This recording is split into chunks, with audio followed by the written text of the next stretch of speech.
Party మారిన ఎమ్మెల్యేల నియోజకవర్గాల్లో ఉప ఎన్నికలు రావడం తథ్యమని మాజీ మంత్రి హరీష్ రావు స్పష్టం చేశారు. సుప్రీంకోర్టును త్వరలో ఆశ్రయించి పార్టీ మారిన ఎమ్మెల్యేలపై డిస్క్వాలిఫై ఆర్డర్ తీసుకువచ్చి ఉప ఎన్నికలు జరిగేలా చూస్తామని చెప్పారు. బీఆర్ఎస్ మళ్లీ పుంజుకొని సత్తా చాటుతామన్నారు. ఇన్నాళ్లు అభివృద్ధి కోసం పనిచేసి వాస్తవానికి కార్యకర్తలను పట్టించుకోలేదని, ఇక నుంచి ఆ పొరపాటు జరగదని హరీష్ అన్నారు. పటాన్చెరు నియోజకవర్గంలోని ఆర్సీపురం భారతీనగర్ డివిజన్ కార్పొరేట్ సింధు ఆదర్శ్ రెడ్డి ఆధ్వర్యంలో మీడియా సమావేశం ఏర్పాటు చేశారు. రాష్ట్ర మాజీ మంత్రి హరీష్ రావు, మాజీ స్పీకర్ మధుసూదన్ చారి, మాజీ pro tem chairman Bhupal Reddy, MLA కొత్త ప్రభాకర్ రెడ్డి కలిసి మాట్లాడారు. తెలంగాణ ఉద్యమం ప్రారంభమైనప్పుడు కూడా పిడికెడు మందితో ఉద్యమించామని, గతంలో తెలంగాణ రాకుండా టీఆర్ఎస్ ను కాంగ్రెస్ పార్టీ ఎన్నో ఇబ్బందులకు గురిచేసిందని, టీఆర్ఎస్ పార్టీ ఎమ్మెల్యేలను తమ వైపు లాక్కొందన్నారు. పటాన్చెరు ఎమ్మెల్యే గూడెం మహిపాల్ రెడ్డికి పార్టీ ఏం అన్యాయం చేసిందని, పార్టీ అధికారంలో లేనప్పుడు కష్టాలు వస్తాయి, తట్టుకోలేక పారిపోవటం భావ్యం కాదని అన్నారు. పటాన్చెరుకు నిధులు వరద పారించాం, ఏం తక్కువ చేశామన్నారు. గూడెం పోయినా కార్యకర్తలు గుండె ధైర్యం మాత్రం కోల్పోవద్దని భరోసా ఇచ్చారు. బీఆర్ఎస్ 3 సార్లు అవకాశం ఇచ్చి గూడెం మహిపాల్ రెడ్డిని గెలిపించుకున్నప్పటికీ పార్టీ మారడానికి ఎలా మనసొప్పిందన్నారు. నియోజకవర్గంలో మళ్లీ గులాబీ జెండా ఎగరడం ఖాయమన్నారు. పార్టీ మారితే రాళ్లతో కొట్టండి అన్న ఎమ్మెల్యే గూడెం మహిపాల్ రెడ్డి పార్టీ మారాడు. ఆయనను ఏం చేయాలో ప్రజలే చూడాలన్నారు. కాంగ్రెస్ పార్టీ జీవోలు ఒక రకంగా ఉన్నాయి, చేసేది మరోలా ఉందన్నారు. రేవంత్ రెడ్డి మాటలు చెబుతూ రైతులకు కోతలు విధిస్తున్నారని ఎద్దేవా చేశారు. పటాన్చెరు నియోజకవర్గంలో కార్యకర్తలు ధైర్యాన్ని కోల్పోవద్దు, నియోజకవర్గంలో ఎమ్మెల్యేలను, కార్పొరేటర్లను స్థానిక సంస్థల ఎన్నికల్లో అందరూ గెలిపించుకునే బాధ్యత నాదని హామీనిచ్చారు. ఇప్పటి వరకు ప్రజా సంక్షేమం చూసాం, రాబోయే రోజుల్లో పార్టీ కార్యకర్తలను కాపాడుకుంటామని చెప్పారు. 6 గ్యారంటీలు పెట్టిన కాంగ్రెస్ ఏ గ్యారంటీని సరిగ్గా అమలు చేయలేదన్నారు. కాంగ్రెస్ ఇచ్చిన హామీల్లో ఒక బస్సు తప్ప అంతా తుస్సేనన్నారు. కాంగ్రెస్ పాలన అంతా అస్తవ్యస్తంగా ఉందని, మరో 6 నెలల్లో కాంగ్రెస్ పార్టీని ప్రజలు తిప్పికొట్టే పరిస్థితి వస్తుందని చెప్పారు. ప్రతిపక్షంగా ప్రజల తరపున పోరాటం చేస్తామని, పార్టీ ఫిరాయింపులపై సుప్రీంకోర్టును ఆశ్రయిస్తామని, పార్టీ మారిన ఎమ్మెల్యేలను డిస్క్వాలిఫై చేస్తామని, మళ్లీ ఉప ఎన్నికలు తథ్యమని, వారం 10 రోజుల్లో విస్తృత స్థాయిలో కార్యకర్తల సమావేశం ఏర్పాటు చేస్తామని చెప్పారు. నిబంధనలు ఎందుకు? గతంలో కేసీఆర్ గారు రుణమాఫీ చేసినప్పుడు పీఎం కిసాన్ నిబంధనలు పెట్టలే, రేషన్ కార్డు నిబంధనలు పెట్టలే, ఈ అప్పుడు లేని నిబంధనలు ఇప్పుడు ఎందుకు? అంటే నువ్వు మాటలు ఎక్కువ చెప్పినావు, ఇవాళ కోతలు పెట్టే కార్యక్రమం చేస్తున్నావు, ఇవాళ రైతులకు మోసం చేస్తా ఉన్నారు. ఆ రోజు ఏం చెప్పిండ్రు? వడ్లకు బోనస్ అన్నాడు, కాగితం జీవో వచ్చే వరకు సన్నాలకే బోనస్ అంటుండ్రు. అంటే రూపాయలు 10 పైసలే సన్నాలు ఉంటాయి, 90 పైసలు దొడ్డు రకం వడ్లే ఉంటాయి. అంటే 90% రైతులకు నువ్వు బోనస్ ఎగ్గొట్టినావు. ఇవాళ రుణమాఫీలు పెట్టి, రేషన్ కార్డు నిబంధనలు పెట్టి సగం మంది రైతులను ఎగ్గొట్టేటువంటి ప్రయత్నం చేస్తా ఉన్నావు. ఇవాళ ప్రజలకు కూడా అర్థమవుతుంది, వీళ్ళన్ని అబద్ధాలు పుట్ట మాటలు చెప్పిన విషయాన్ని ప్రజలు కూడా గమనిస్తూ ఉన్నారు. వాళ్ళ ఆచరణలో పూర్తిగా ఫెయిల్ అయిపోతా ఉన్నారు. తప్పకుండా భవిష్యత్తు మనదే ఉంటుంది. 6 అయినా రాబోయే రోజుల్లో మళ్ళీ ఈ రాష్ట్రంలో అధికారంలోకి వచ్చేది ఖచ్చితంగా బీఆర్ఎస్ ప్రభుత్వమే అధికారంలోకి వస్తుంది. ఇవాళ ఏ కార్యకర్తలు అయితే కష్టపడుతున్నారో, ఏ కార్యకర్తలు అయితే నిజాయితీగా పార్టీతో ఉన్నారో, మీ అందరినీ కంటికి రెప్పలాగా కాపాడుకుంటాం. మీ అందరికీ మంచి గౌరవం దొరికే విధంగా నేను బాధ్యత తీసుకుంటా. ఈ పటాన్చెరు నియోజకవర్గంలో మనవి చేస్తాను. మీరు ధైర్యంగా ఉండండి. రేపు స్థానిక సంస్థల ఎన్నికలు వచ్చినా, రేపు కౌన్సిలర్లు కానీ, సర్పంచులు కానీ, ఎంపీటీసీలు కానీ, కార్పొరేటర్లు కానీ ఏ ఎన్నిక వచ్చినా మా కార్యకర్తలకు అండగా ఉండి గెలిపించుకునే బాధ్యత నాది అని చెప్పి కూడా నేను కార్యకర్తలకు మనవి చేస్తా ఉన్నా. So be strong. ఖచ్చితంగా మీరు పార్టీతో ఉండండి. ఇవాళ మన చరిత్ర కూడా చూస్తే కాంగ్రెస్ పార్టీ ఎక్కడ కూడా 5 ఏళ్ల తర్వాత తిరిగి అధికారంలోకి రాలేదు. అది రాజస్థాన్ అయినా, ఛత్తీస్గఢ్ అయినా, మధ్యప్రదేశ్ అయినా, ఏ రాష్ట్రంలోనైనా 1 టైమే మలతాపకు పోతుంది. అది రెండోసారి అధికారంలోకి రాలేదు ఈ దేశంలో. ఒక్కసారే వస్తుంది కాంగ్రెస్ పార్టీ. అందువల్ల ఈ టర్మ్ కాగానే మళ్ళీ వచ్చేది ఖచ్చితంగా బీఆర్ఎస్ గవర్నమెంటే. కానివ్వంటే ఏడాది దగ్గర రానివ్వంటే 8 నెలలు అయ్యేపాయి. కష్టపడదాం, రేపు స్థానిక సంస్థలోకి వెళ్తాం.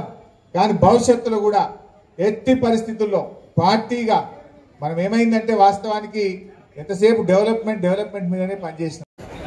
ఎన్ని చెప్పిన మీరు ఏడైనాయి? ఇలా 6 గ్యారంటీల్లో ఒక్కటన్నా అయిందా? 6 గ్యారంటీల్లో ఎన్ని చెప్పిండ్రు? 4000 పింఛన్ అవ్వాతాతలకు ఇస్తామన్నారు, వచ్చిందా? రాలే. 2500 మహిళలకు వచ్చిందా? రాలే. అదేవిధంగా రైతు భరోసా 7,500 ఇస్తామన్నారు, వచ్చిందా? రాలే. పేదలకు 5 లక్షలు ఇచ్చి ఇండ్లు ఇస్తాం ప్రతి ఒక్కరికన్నారు, వచ్చిందా? ఒక్కరికన్నా ఇండ్లు రాలే. విద్యార్థులకు 5 లక్షల భరోసా కార్డు అన్నారు, వచ్చిందా? ఆడపిల్లలకు స్కూటీలు అన్నారు, వచ్చిందా? తులం బంగారం వచ్చిందా? ఏది రాలే. రేపు ఎన్ని రోజులు నడుపుతారు? మా అంటే 6 నెలలు, ఏడాది గడుపుతారు. ఏడాది తర్వాత జనం విడిచిపెడతారా? ఏ ముఖం పెట్టుకొని ప్రజలకు వస్తారు? మీరు ఇచ్చిన హామీ ఒక్కటన్నా సరిగ్గా అమలు చేసిండ్రా? ఏ ఒక్కటి జరిగింది? బస్సు తప్ప అంత తుస్సే, అంత తుస్సే. ఆ బస్సులు అన్ని లొలులే. అది తప్ప మీరు చేసింది ఏంటని నేను అడుగుతా ఉన్నా. ఇలా ప్రజలు గమనిస్తూ ఉన్నారు. ఆ కళ్యాణ లక్ష్మి చెక్కులు కూడా 7 నెలలే రాక, గ్రామ పంచాయతీలో పనిచేసే పారిశుద్ధ్య కార్మికులకు 8 నెలలే జీతాలు రాక పరిశాన్ అవుతున్నారు వాళ్ళంతా.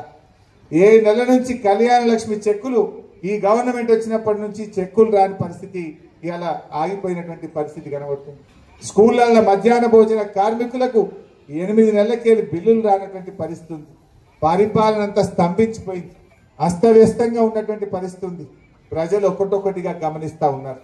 ఏడాది 2 ఏళ్ల వరకు పాలేందో నీళ్ళేందో తేలుతుంది. సో అప్పుడు డెఫినెట్గా ప్రజలు మళ్ళీ చూసేది అవి స్థానిక సంస్థల ఎన్నికలైనా, భవిష్యత్తులో అసెంబ్లీ ఎన్నికలైనా తప్పక మళ్ళీ టీఆర్ఎస్ పార్టీకి ప్రజలు బ్రహ్మరథం కడతారు. ఈ 6-7 నెలలు ఏడాది మనం కొంచెం గట్టిగా పనిచేసుకుంటే తప్పకుండా రాబోయే రోజుల్లో భవిష్యత్తు మనకే ఉంటుంది.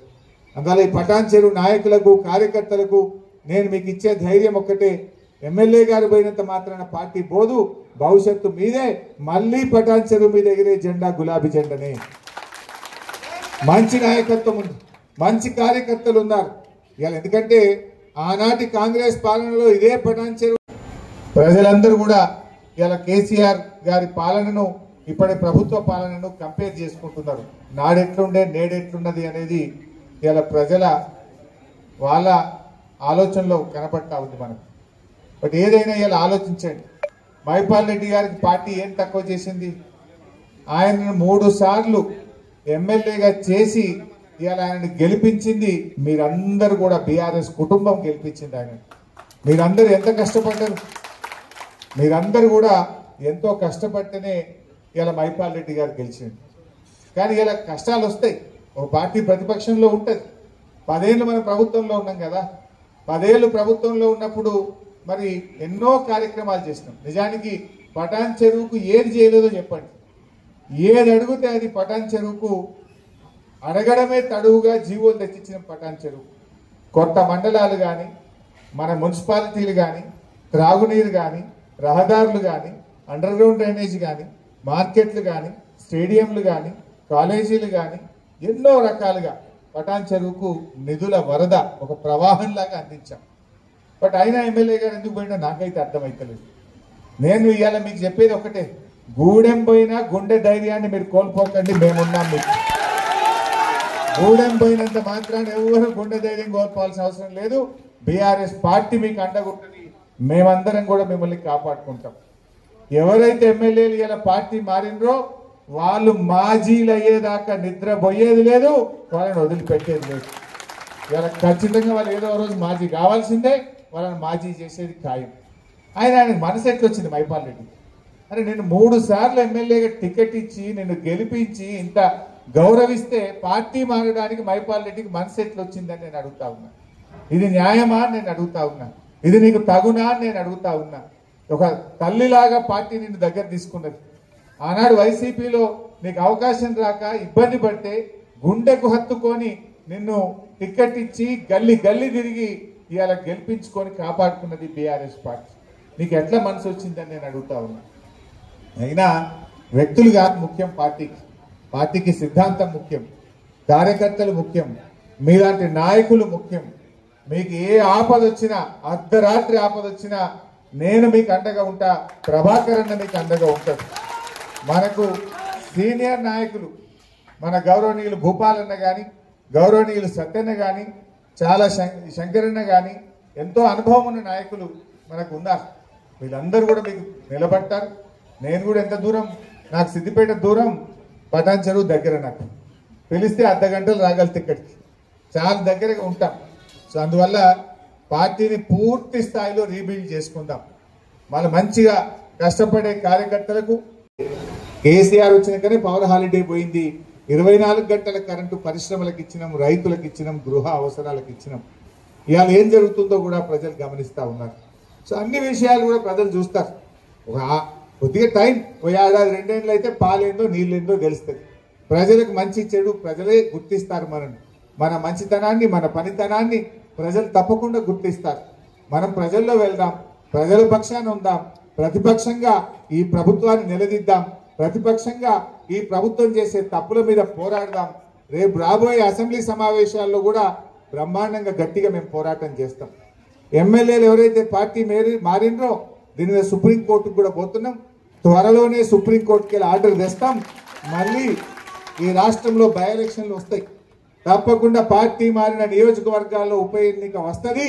దానికి మన అందరం కూడా తయారు కావాల్సిందే. 1 నెల అటో ఇటో ఉప ఎన్నిక తప్పదు.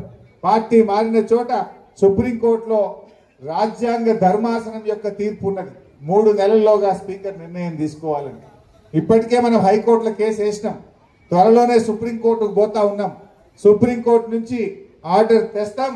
వీళ్ళందరినీ డిస్క్వాలిఫై చేపించి ఈ రాష్ట్రంలో పార్టీ మారిన నియోజకవర్గాల్లో ఉప ఎన్నికలు తథ్యం. దానికి కూడా మనం ప్రిపేర్ కావాల్సిందే ఇప్పటి నుంచి అని చెప్పి కూడా మనం చేస్తూ ఉన్నాం. అందువల్ల మంచిగా గట్టిగా ధైర్యంగా ఉండండి. ఎలాంటి అనుమానాలు అక్కర్లేదు. పార్టీ మీకు అండగా ఉంటుంది, భవిష్యత్తు ఉంటుంది. మీరు గౌరవ కార్పొరేటర్లు, మున్సిపల్ చైర్మన్లు, పార్టీ చాలా మంది ఉద్యమకారులు, సీనియర్ నాయకులు, కోఆపరేటివ్ చైర్మన్లు, సర్పంచులు, ఎంపీటీసీలు ఎంతో మంది నాకు కనబడతా ఉన్నారు. త్వరలో నేను మళ్ళీ టైం ఇస్తా. యాక్చువల్లీ నేను ఇది నిన్న సాయంత్రం చెప్పి వాళ్ళు వచ్చిన, నేను టైం ఇవ్వలే. నేను ఆదర్శ వచ్చి ఇంటికి వచ్చిపోతా, ఛాయ్ తాగుతా, ఒక 10-20 మంది ముఖ్యులం పిలువు తమ్మి అన్న. కానీ చూస్తే మీరు దాదాపు 1000 మంది వచ్చేసింది. మరి ఇంకా మిగతా వాళ్ళు మాకు చెప్పలేదానికి ఇట్లా నారాజుగా అయికిరి. దయచేసి ఇది అనుకోకుండా జరిగిన సమావేశం. మళ్ళీ మనం ఒక వారం 10 రోజుల్లో మంచి ఒక హాల్ తీసుకొని విస్తృత స్థాయి కార్యకర్తల సమావేశం